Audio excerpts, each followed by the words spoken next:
Hello and welcome to another artwork video. So, as I think you know, the idea now is for the Friday video is to do something on camera.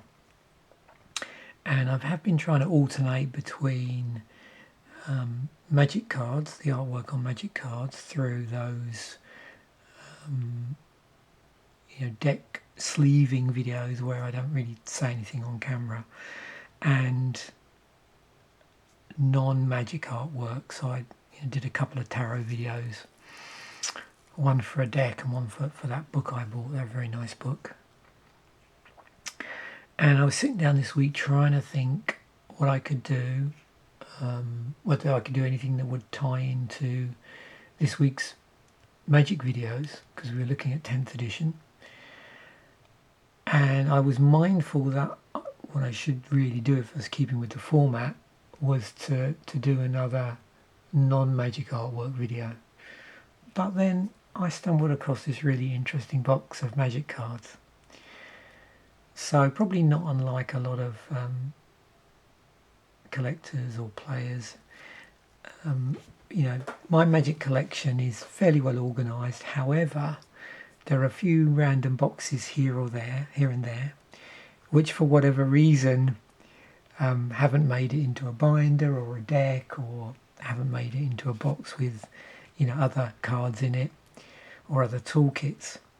And I pulled out some cards from this box that I discovered and thought I'd do a magic artwork video about that. There is a loose connection with this week's videos with 10th edition. You can see it on camera. We've got Howling Mine.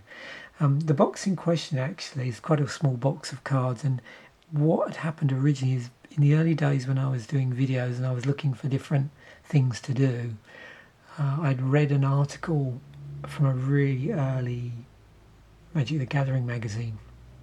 It was a multiplayer format, and I think it was, because it was an old magazine, it was probably using cards that were nothing older than 1996. And so at the time I remember tracking down cheap singles to put together what was essentially, I suppose, some sort of proto-cube. It was definitely a multiplayer format, but there were elements in there of Commander and Cube and various other things. And so I now have this little box with all these old school magic cards in it, and I kept them separately. I raid it occasionally for decks, or some of probably even for, I don't know if I've raided it for some of the Commander fodder on camera stuff I've done, but certainly I've taken out some of the legends that are in there and other things. But there's still a lot of interesting cards in that box, so I thought I'd go through some of it. I think I'm going to call this video Lands and Legends, because that's primarily what it is. But I wanted to start off with Howling Mine because we did 10th edition this week, and because Howling Mine was in 10th edition. So this is the artwork circa 1995. It's white border, so my guess is, and this is where I get a bit blurry on this, you'll notice there's some white border cards in here with expansion symbols on that, and I'll explain that when I get to it. So this was either from a reprint from Chronicles, which was a reprint set where Wizards attempted to bring together a lot of the hard to find cards that are in expansion sets, and that caused a whole problem at the time because of a lot of these cards were like super expensive, and then they reprint a load of them, although they did do it in white border. And this one I'm unsure of. It doesn't have a set symbol on it, so I'm not sure if it's one from the original core set, or they did include some earlier core set cards in that Chronicles set. I just really grabbed the box and decided I wanted to do the video, so I haven't done a ton of pre-video research for this. But you can see quite different artwork on there than the 10th edition. So let's have a look at some of the interesting land I've got here. So this looks like this must be an original Alliances print, actually, of Bolduvian Trading Post. there. And again, with all these artwork videos, we're not going to look at the rules text at all, even though you can see it sort of peeking there a little bit. I'm obviously going to include the card name, so you can look it up if you want to, and obviously any mana symbols you'll see, and you know what it was, what type it was at that time. So let's move on. So I've got land first here. Oh yeah, nice 3 land here. So these are actually originally from this would be Antiquities, I believe, with the anvil set symbol on it. And yeah, so this is the Urza lands, and these don't come from the original Antiquities set, from the original set. These come from this is a Chronicle reprint because it's got the white borders on it. So there's our Urza's Tower, there's Urza's Mine, and then we have Urza's Power Plant. None of course, which were in 10th edition, but yeah, there might be one or two. You'll notice 1 or 2 cards here that were reprinted in 10th edition. But my main thing, I really wanted to show you some nice old school artwork, because you remember one of the points I made in 10th edition was because it was pulling reprints from all over the place, there were probably a number of cards there which in their original form were in the old borders. So the cards we're looking at today are, you know, I think 96 and older. So we've got Urza's Power Plant. So this is one that was reprinted in 10th edition. You can see here it's the Pain Land, or one of the Pain Lands. I haven't got the whole cycle here. I do have them lurking around somewhere. And yeah, tap to 1 to your mana pool and add white to your mana pool. Add a card, waste, deals 1 damage to you. Tap, add blue to your mana pool. Add a card, waste, deals 1 damage to you. So you can see that they've sort of... Oh, of course you can't see it on the camera, can you? But anyway, that's how they've... Let me just show you that. I hadn't intended on doing that originally. I'm sort of winging it a bit here. So yeah, there we go. That's funny. Moving on. Brushland, another card that was reprinted in 10th edition. Same sort of thing. So I think I will show the rules text occasionally where it's relevant. It's just it's nice here because with this you can, when I zoom in like that, you can really see the artwork. I'm attempting with some success to try and get roughly the colour that I see, although I've noticed that the colour on the camera is slightly lighter than how it appears to my eyes. That blue is a lot brighter there on that border, and you can see that. So Glacial Chasm, again let's have a quick peek at that. So we're moving on. This is still Ice Age, but obviously these weren't reprinted, or that one wasn't reprinted in 10th edition. Got the classic cumulative upkeep from Ice Age. So this is Halls of Mist, and again you can see that. Ice Flow, another Ice Age card. And then if you're interested in the wording. So now I've got some interesting cards again from one of the sets that isn't particularly well respected in Magic's history, but I actually quite like Homelands and what's the other one, Fallen Empires. There are some, the odd cool card in there, and I do find these lands quite interesting, if a little underpowered. So this is Ebon Stronghold. I don't know if this has ever been reprinted. Comes into play tapped. Tap to add black, and you can sack it, and you get to add 2 black to a mana pool. Svalunite, I think that is Temple. Same thing but in blue. Sorry, yeah.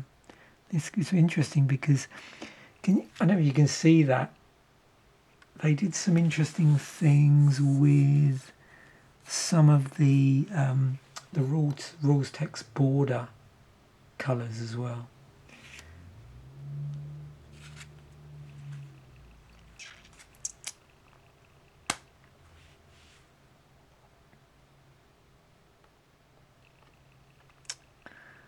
So another one here. And again, these are black bordered, so these are all from the set originally. Then they weren't reprinted in Chronicles, as far as I know, because these particular ones, Homelands and Fallen Empires, were pretty easy to get hold of. So this one, Bottomless Vault, same set, but this is playing around with storage counters.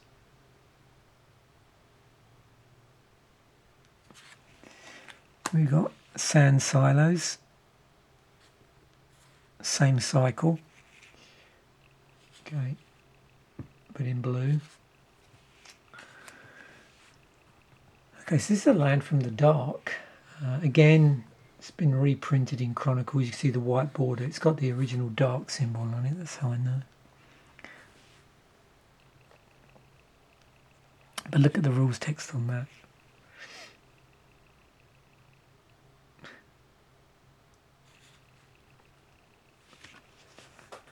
Take a good look at that there.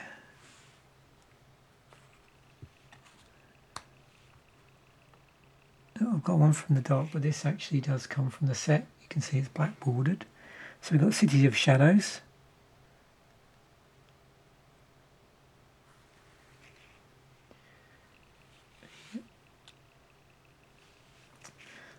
And you can see with that on these cards as well that the T, that's at an angle, that tap symbol. Sacrifice one of your creatures but remove it from the game instead of placing it in your graveyard. Put a counter on City of Shadows. Tap, add X colourless mana to your mana pool where X is the number of counters on City of Shadows. So we've got some land here from Legends. Hammerheim. You can see again black border with the legend symbol. So with this, and this is a legendary land as well. To red your mana pool, remove all land walking ability from target creature until end of turn. So it's a land walking hoser. So now we're on to some legends. We've done our lands there. Yeah, I'm pretty sure, and you know, call me out if I've got this wrong. I should have looked this up before I did the video, because I always get these around the wrong way. I'm pretty sure that's the symbol for Homelands, and the one with the crown symbol, that one, is Fallen Empires. But if I got it wrong the way around, yeah, then please correct me, because I often do with those two sets.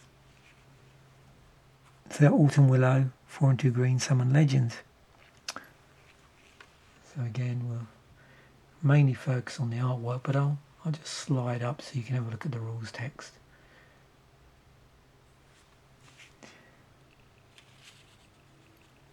So it can't be the target spells or effects. Target creature may target Autumn Willow with spells or effects until end of turn. Oh, this one. So this is Soraya the Falconer, And yeah, just bring that up and you can see why I'm chuckling. All falcons get +1/+1. One on a white target falcon gains bounding until end of turn. So there's your tribal falcon commander. I'm not sure if that's been errated now to be birds. My guess is hopefully it has. Makes it a little bit more playable, but you never know. I don't think there was a ton of falcons in Magic. Strang from reprint from Legends. It's on the white board. It's got white borders again, so it means it's from Chronicles. I've got a few interesting reprints here. Old school Legends that were originally in Legends but were reprinted in Chronicles. So when Strang comes into play, put a Strang twin token into play. Treat this token as a 3/4 green and red legend. If Strang leaves play, remove Strang twin token from the game. If Strang twin token leaves play, bury Strang. And who have we have? Who do we have here? We've got Seoul Canal, the Swamp King, 2 blue, black, red. And you notice again here, back at this time, it would just say summon legends. It was like a single type. And this particular legend has Swamp Walk on it. It's a 5/5, and whenever a black spell is successfully cast, you gain 1 life. Oh, here we go. We've got Ramirez de Pietro, 3, 2 black and a blue. Now this one, as you can see, some black borders, so this is an original from Legends. And Ramirez has first strike and is a 4/3. Okay, Joanne, 3 white, red, green. And there we go. As long as Joanne does not attack and is untapped, attacking does not cause creatures you control to tap, and it's a 5/4. We've got Nebuchadnezzar, 3 blue, black. Another reprint in Chronicles from Legends. So let me just leave there on a moment so you can appreciate the artwork. This is showing up real good on camera actually. Again, the colour's close. It's difficult to describe really. With all of these, there is a slightly like darker hue to everything in real life as opposed to on camera. I played around the lighting a little bit to try and get it as close, but that's about as good as I can get, I'm afraid. So X tap, name a card. Target opponent reveals X cards from his or her hand at random. If that player does not have enough cards in hand, his or her entire hand is revealed. Opponent then discards any of those cards that match the named card. Use this ability only during your turn. I have Axelrod Gunnarsson, 4, 2 black, 2 red. And this particular legend has Trample on it. It's a 5/5. Whenever a creature is damaged by Axelrod Gunnarsson and put into the graveyard, you gain 1 life, and Axelrod deals 1 damage to target player. And then I've got here the original Elder Dragons, or not the original printings, because again you'll notice these are white borders. They do have the Legend set symbol on them, but because they're white bordered with that tells us that they've come from Chronicles. There was also a foreign language version of Chronicles printed, I believe. So 2 blue, 2 black, 2 red. If you're familiar with the history of EDH, you'll probably know how these Elder Dragons roll in terms of the casting cost and the damage. They each had a quite a differing ability on them. As you can see here, it's got flying. Whenever Nicol Bolas does damage to an opponent, that opponent discards his or her entire hand. Ignore this ability if that opponent has no cards left in hand. But it does have this, you have to pay blue, black, red during your upkeep. If you don't, then Nicol Bolas gets buried, gets put in the graveyard. But of course, would then go back, through replacement effect, would go back to the command zone unless you wanted it in the graveyard. It's a 7/7.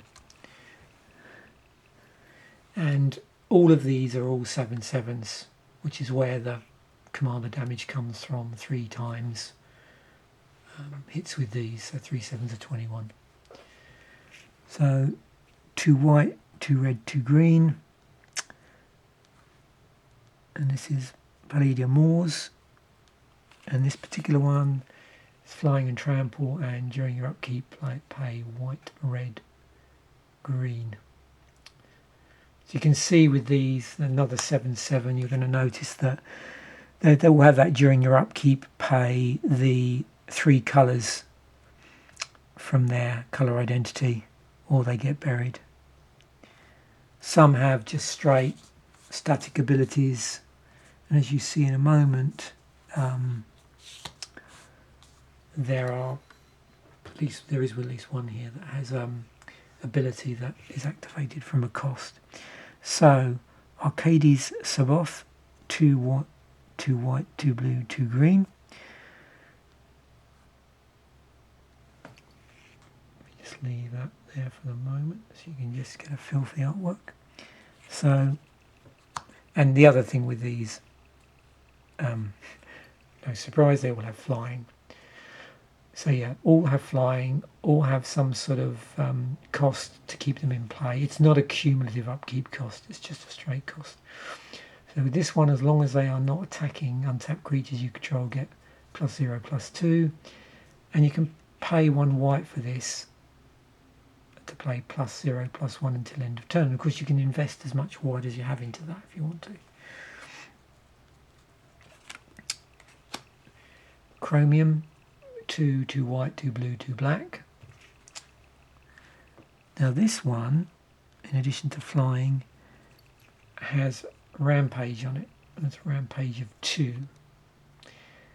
And I'm afraid you're going to have to look that up because I can't remember what the action of Rampage is. But again, it's got the keep in play cost, and again another 7/7. Yeah, it's funny. This video has sort of evolved into something quite different than I had planned, which is cool actually. I do doing these sort of on the spur of the moment videos. Viafatis Asmadi, 2 black, 2 red, 2 green. It's got flying on it, which you'll see in a moment once we bring this up. Again, keeping play cost, but this has multiple activated abilities on it. They all give +1/+0, but you can choose what colour you choose to activate it out of all of the colours, all of its colour identity. And of course, if you have plenty of mana to expend in here, you can make this card pretty large. Its power, again, it's a 7/7 in its raw state, but yeah, you can make this pretty big if you've got excess mana to spare. So it was interesting to see those. So hopefully you enjoyed that as much as I did, just doing this on the fly. It was, as I was going through, of course, I realised that with these older cards, I do really need to also show you the rules text, because you may not be familiar with the card at all. So that was a nice bonus, and we got to see both of those aspects up close, because of course I'd already got it zoomed in nicely for the artwork. So there we have it. I hope you've enjoyed that. Thanks once again for watching. Bye for now, and check out the next video So next week we'll be moving on to Lorwyn. So the mega block of the two sets, Lorwyn and the second set from that block, and then Shadowmoor and the other set from that block as well. There were two sets positioned back to back, and then there were two lots of two sets, so there's 4 sets in total, which covered the whole of the year. And it would have been back at a time when the core sets carried over for 2 years rather than 1, so that always tended to open up an extra slot during the year at that point in Magic's history, every other year. So you could say that year it was filled by having 4 sets instead of 3, and of course that had been done the previous year with the Future Sight block, and then the 10th edition core set. So thanks once again for watching. Bye for now.